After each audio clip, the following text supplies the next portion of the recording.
Welcome to Everything Life Coaching with John Kim and Noelle Cordeaux, founders of JRNI Coaching. If you're inspired to begin your own life coaching practice or just want to learn a little bit more about what it's all about, visit jrni.co. That's JRNI.co. Hey guys, today Noelle and I are going to talk about something I have none of, and that is ethics. That's not true. Ethics is everything when it comes to coaching. This is a very important topic. And I think that the word ethics is scary for people, but really it's something that we thread into our everyday lives. It's part of being human.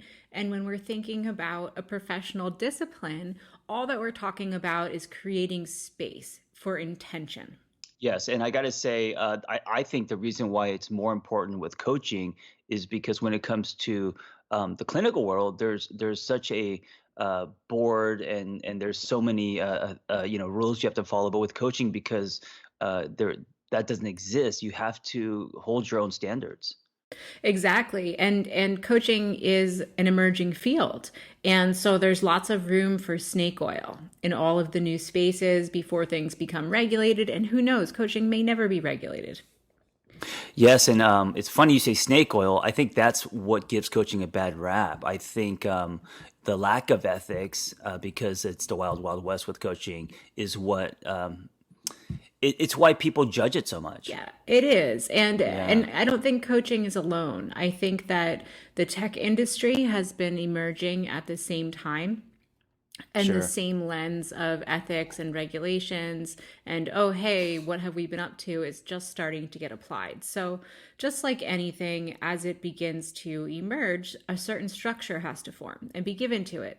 And the structure is there just so that people inside and outside of the field can make sense of it and understand how to relate to it. Yeah, without the structure, without the ethics, it's hard to build trust because then it just becomes too casual, too slanted, too biased.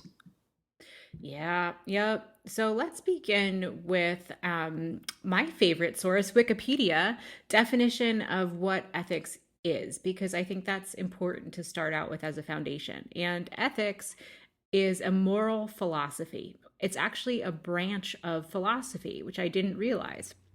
And it involves systematizing, defending, and recommending concepts of right and wrong conduct. So when we're talking about coaching, how does defending and recommending concepts of right or wrong conduct, how does that apply to coaching? Well, interestingly, the first thing that came to my mind when I read that definition was the work that you do around dating. And in many ways, as you're putting out content into the world, you're defending your view of it and recommending concepts of right and wrong for other people to do. Like, I know you've been very vocal about ghosting. Yes. Yeah, and that's because a lot of clients that I've seen the impact of what ghosting does to people and how it affects their self-esteem and all of that stuff. And so, yeah, I've been a big advocate of not ghosting, but having the courage to. Yeah, it's been one of the flags I've been waving. Yeah. And so you've been creating an ethical code for dating in the new century. Right. Right. And so, that's really what it's about. And what we're talking about, it's taking a look at something and saying, okay, are there standards, are there systems, and are there things that are right or wrong? So when we're talking about coaching, and this is a beginner's podcast on the ethics of coaching, we're going to look at two things. We're going to look at definitions and we're going to look at boundaries. And those are very boring words, definitions and boundaries, but it helps us orient our place in the world. Yeah, it gives us some foundation, right? Mm-hmm. Yeah. So these definitions are adapted from the ICF, and the ICF has a really great code of ethics. And one of the things that I have been really impressed with in the last year is that they've revised it to be looking at different aspects of intersectionality and how people face real and true limitations in the world with access and access to capital, access to education, access to housing, access to to all of the things that create a whole life. And so I'm proud of the work that they're doing, and I'm delighted to share this work. So getting into definitions, first off, we have the client. And that's pretty clear. That is the individual, the team, the group, or the organization that is being coached. And that's a straightforward definition. And I think that where that can get confusing is when you're doing group work, who is the client? Oh, right, right. So, I mean, and also if you're coaching a couple, the couple is the unit. They are the client. So if you are coaching a couple, I don't believe it would be ethical that you see one of one of them on the side. So exactly. And when I've done couples work, when I've had my first appointment with a couple, I've told them that the way that I, Noelle, see this work is that there's person A, person B, and the relationship is a living, breathing entity that sits in the middle. And I am here in the service of the relationship, not the individuals. Yes, I love that. That is so clear, and I think that's so important. At the same time, if everyone is, in agreement, and this is I, John Kim, you can see each person individually. I think you coach them as well as do sessions where they come together and then you're coaching their relationship too. Oh, sure. And that is a great process flow to do 1, 2, and then come together. 1, 2, and come together. So guys, this is what we're talking about. We're starting to put systems and boundaries around ethics of coaching. And that was just a really beautiful exchange about how to ethically work with a couple.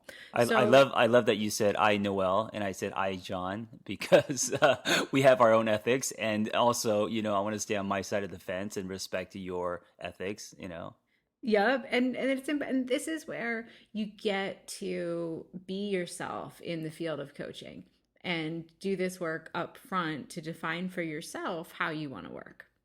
So next up, when we're talking about definitions, is the definition of coaching.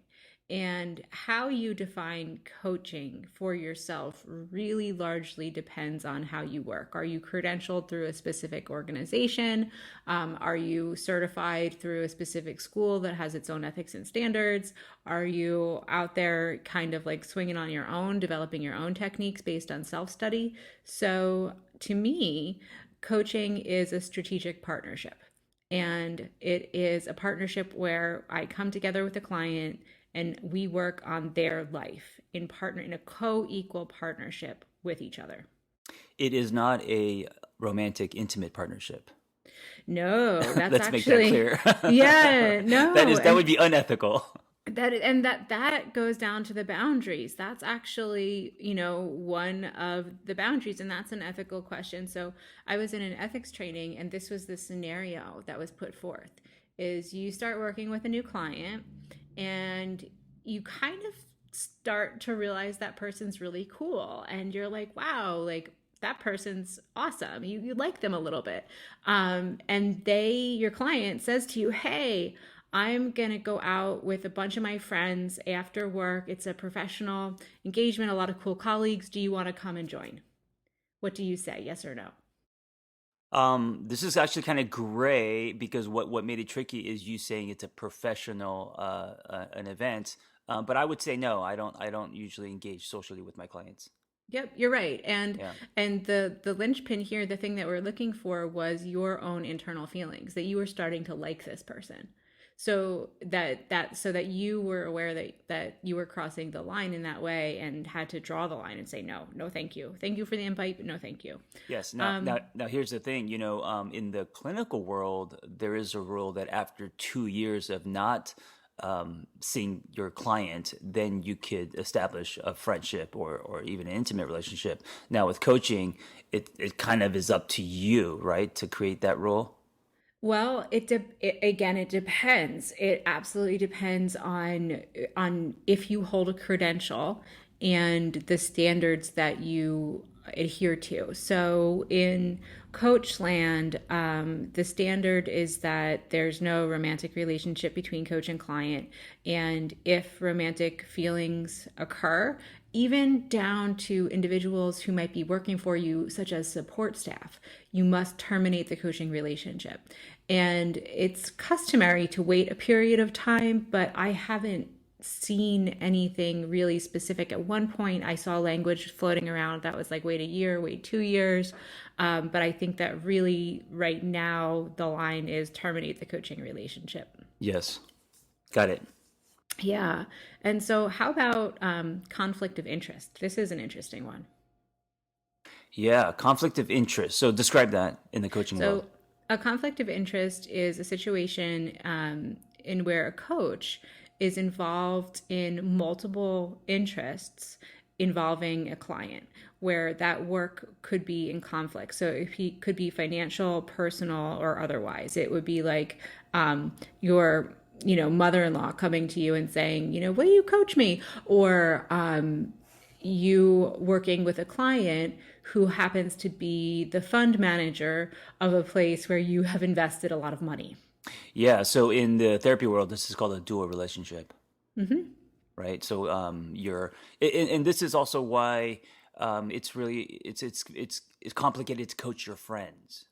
Yes. You know? Yes, because there is a dual relationship there. There is a conflict. But is that a firm boundary? Is it unethical to coach a friend? Because I know many coaches that eventually end up doing it once in a while. Well, I think there's a difference between, what I would describe as a hallway conversation or a casual conversation where, I've had instances where my friend is just like falling apart and I'm like, okay, game time. What is the outcome you desire right now? I'm going into coach mode, but we don't have a contract. There's been no exchange of money or barter. I'm just using my skills in the moment to help someone. So I think those are very different contexts. Yeah. So throughout the years, I have coached people who I've been friendly with in fitness communities. I've never given them therapy, but they've never been like my day-to-day friends. Yep. So that's more of an acquaintance, more of somebody that somebody in your life. And conflict of interest is, I think the rule here is just keep everything on the up and up. If there's a dual relationship, have the conversation, disclose it. Disclose that you have a financial stake or professional stake in, whatever entity that your client is involved in. If it's a friendship, have that conversation. What I teach our coaches in the intensive is don't have a formal coaching relationship with anyone with whom you're not willing to lose. Right, absolutely. Because when you're coaching, that relationship changes. The dynamic of that relationship changes, and it could affect the friendship or whatever relationship you have. Yeah, absolutely. So, and that's something to sit down with somebody about and be like, listen, this is a professional relationship, and things will shift and change as we go. What about? I want to squeeze this in here. What about bartering? Oh, bartering's totally legit. Yeah, because even in the therapy world, it is okay to barter. Like so someone in exchange for services, right?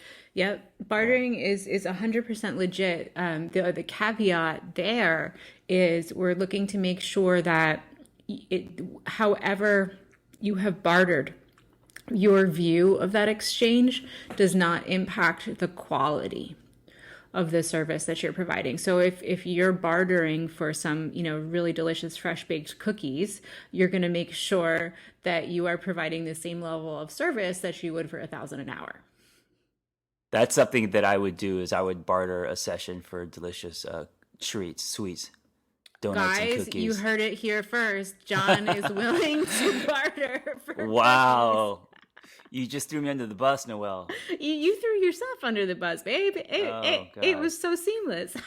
All right, guys, bring it on. Bring me the cookies. Let's do a session. I'm down for today only. Yeah. Equality.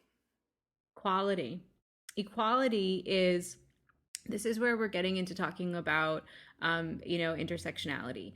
There is a very real context where people experience differences in inclusion. They experience differences in access to resources and opportunity. They experience differences based on ableism, race, ethnicity, national origin, color, gender, sexual orientation, gender identity, age, religion, immigration status, mental or physical disability, and other areas of difference. So when we're talking about equality in coaching from an ethical perspective, it is an acknowledgement that this stuff is real, that these are real barriers that people face and they cause stagnation and pain. And from a coaching perspective, you have to put that stuff on the table and treat it as real. Right, absolutely. And I think you have to be intentional about it, right? Because you're also going to be triggered. You're also going to not be able to relate, possibly because of any of these things, socioeconomic or gender, sexual orientation, all of that stuff. So you as a coach have to do the work. You have to do the work. And, I think one of the things that is on the side of coaches is that our job is to ask questions and to get curious. And if we don't understand something, to make sure that we keep asking questions until we feel informed and until our client feels heard, seen, and understood. And that's where we meet. Ignoring things that are real barriers for folks is where we cross the line as coaches. I have another one that's tricky, in the tricky land, along with access and equality, and that is sponsorship in coaching. Oh, interesting. What do you mean by that? What happens when somebody else pays for your client to I go get through that the coaching process? Yeah. So I will get a girlfriend, boyfriend, someone who wants to buy a session for their partner, their friend, their mom. Mm-hmm. Yeah, and this also works in the professional realm where a boss might hire a coach for their employee. And this is where defining upfront reporting and confidentiality is incredibly important, because there needs to be a confidential space between coach and client. And if there is a sponsor that feels that they have a right or access to reporting, they may. So you need to define that up front between coach, client, and sponsor so that everyone is clear. And if you're in a position where you as a coach feels that the sponsor is crossing boundaries and pushing for information that you're just not comfortable disclosing on behalf of your client, then everybody has to go back to the table and renegotiate. And this is why it's important when the sponsor purchases the session, you have to tell the sponsor that the session will be confidential. Yes, and laid up front. When you're working in realms where there is an aspect of reporting, so even like I'm thinking athletics, I'm thinking business, I'm thinking education. If the sponsor has a legitimate interest in seeing the client move forward, they're going to need to know what those markers are, what those milestones are, and they're going to need evidence that the coaching is succeeding. And so you need to be prepared to be subject, coach and client, to scrutiny and reporting. And it's not something to be scared of, it's just something to be clear around. What about support personnel? Yeah, so support personnel would be anybody that works for you in support of your clients. So if you have a virtual assistant, if you have somebody that helps you with your emails or your filing or your taxes or anything where someone would have access to client name or client data, that person can get you into trouble as well. So it is customary to not disclose the name or any other kind of identifying information about your client. And so your support staff is an extension of you in this way. I think I spoke too soon, Noelle. When we started this podcast, I was bragging to Noelle how much energy I felt, and the cough is gone, and apparently it's still lingering.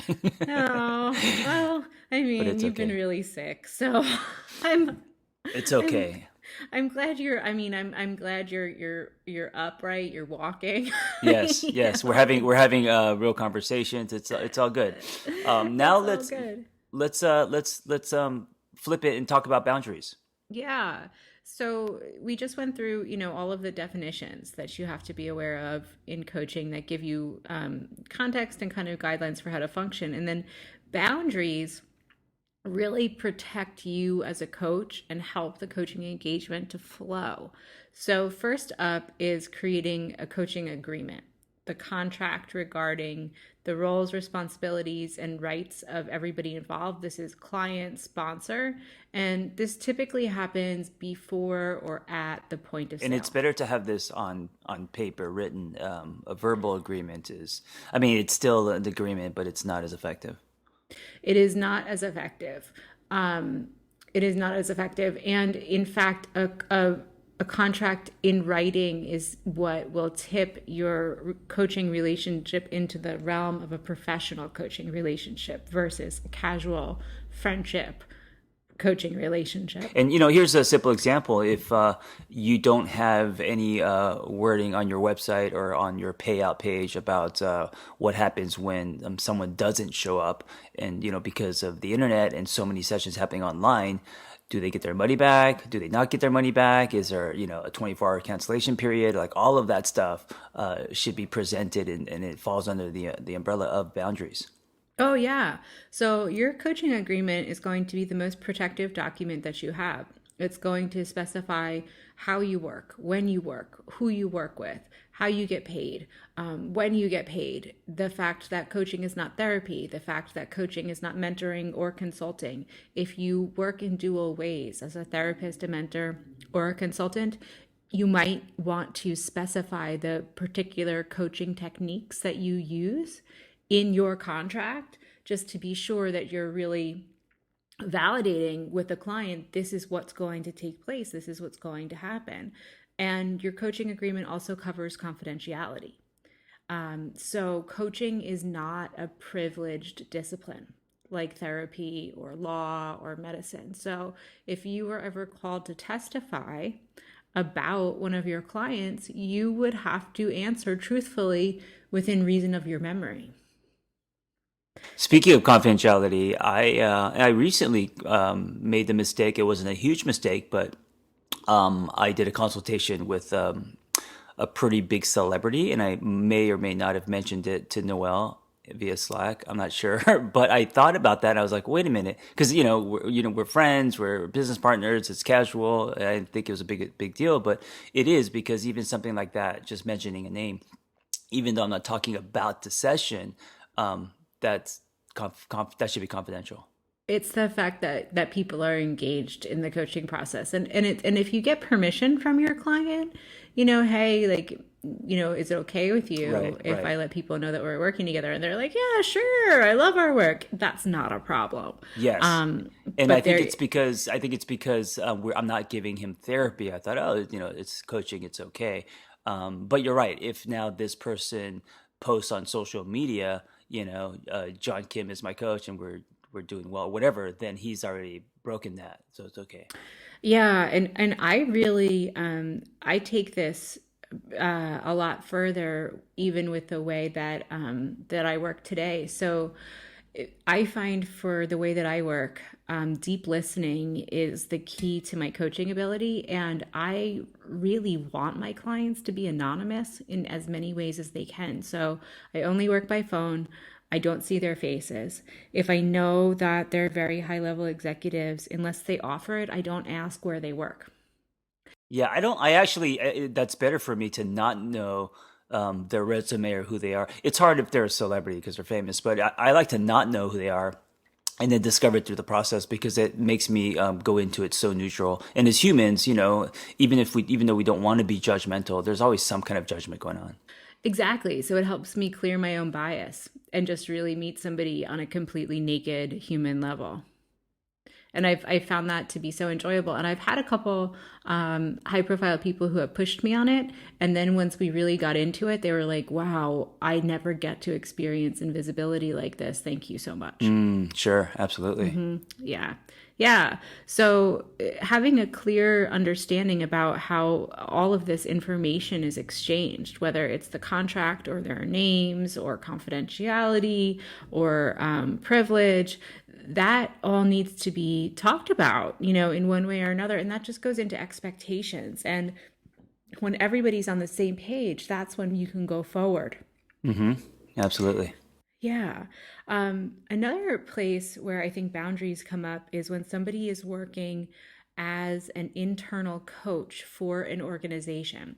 And a lot of times businesses do this because it's too expensive to hire an individual coach to work with an individual employee. So they hire one coach to work with many. And this is where it gets really tricky because there are interpersonal relationships, there are office dynamics. The coach basically becomes part of the team. There are managers, there's reporting, and there's all of the messy stuff that happens just with being human. And so as a coach, what you need to do is really start assessing and getting strong with your intuition of what do your own boundaries look like, what topics are off limits, how should you be reporting, who do you have responsibility to, how about records, confidentiality, and that's a hard role to fill. If I were facing down that role, I would maybe think twice about it because that gets really tricky. Yeah, and also I've had the privilege to run a few retreats, and that's another space where boundaries can be, blurred, especially at retreats where you're on an exotic location. If it's guards are down, it feels like a vacation. People are super open, and if you're running the retreat, if you're running groups, you have to set boundaries. You have to set boundaries, and I think too that goes into self-disclosure as well. Sure, absolutely. Yeah, because you can, people project. And so just keeping a really tight lid on things is super important. And I know that that this can be intimidating at first, but again, you're hearing from John and I, we're 10-year veterans in the field. This is a muscle that you build. Oh yeah, just like anything else. I've made so many mistakes. I've blurred the line so many times, and then realizing my mistake and then correcting it. So it's not about bashing yourself; it's about learning. Yeah, and it really comes. It's your intuition. It is your internal compass that will always tell you where to turn and how to go. So just get comfortable talking to that internal voice and saying, "All right, what feels right, what feels wrong." I just had a revelation that my entire career has been built upon blurring lines, taking people on walks and things that people may question, and I have to make sure that there's boundaries in place, or it goes from unconventional to unethical. Can we put that song on loop and have it follow you around, as you bop through LA? Yeah, I mean, the mad scientist, the little 12-year-old that wants to play with Legos. It's coming from a good place, but yes, you gotta be careful as well. You got to be careful. And I think you're being a little bit hard on yourself. I know you pretty well. We were roommates at one point, and I've watched your practices, and I think you're being a little down on yourself right now. But I mean, there is that line between experimentation and that oh fuck moment, right? Yeah. And this is, guys, why people like John have friends like me, because I am a walking human caution sign. And usually the first words out of my mouth are no. Right. No, we're not doing that. Like, no. So as we're kind of winding down here, it's just, nuts and bolts stuff that we really have to get in, like, keep your records in a safe and locked place. Dispose of records once you're getting rid of them. Disclose to clients if you're getting paid off for referring them to third parties. It's just keeping things on the up and up. And as long as everything is transparent and everyone's clear, you're good. Yeah, and I got to say, maybe not a super sexy conversation about coaching this morning, but a super important one. And this is going to be what creates the foundation, the nuts and bolts, the tracks that you're going to lay. And as a practice, this is what's going to keep you protected and also professional. Yes. And it's important to talk about and to, shine some light on it. So, while no, it's not the sexiest topic in the world, it could be. It could be. It's It could subjective. It be. depends. Yeah, I don't want to. I don't want to. I don't want to label it.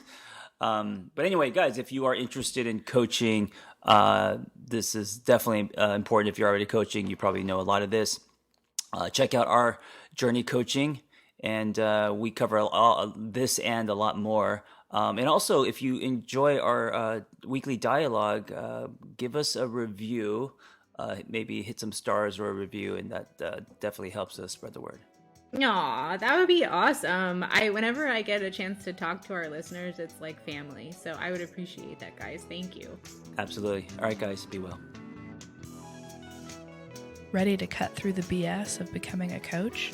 Snag John and Noelle's 6-step guide to becoming a life coach at jrni.co/everything. That's jrni.co/everything.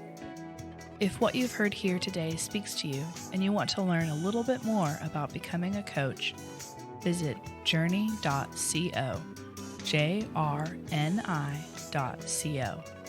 We've graduated nearly 1,000 coaches and offer vibrant community, strong lifetime support, and world-class coaching education.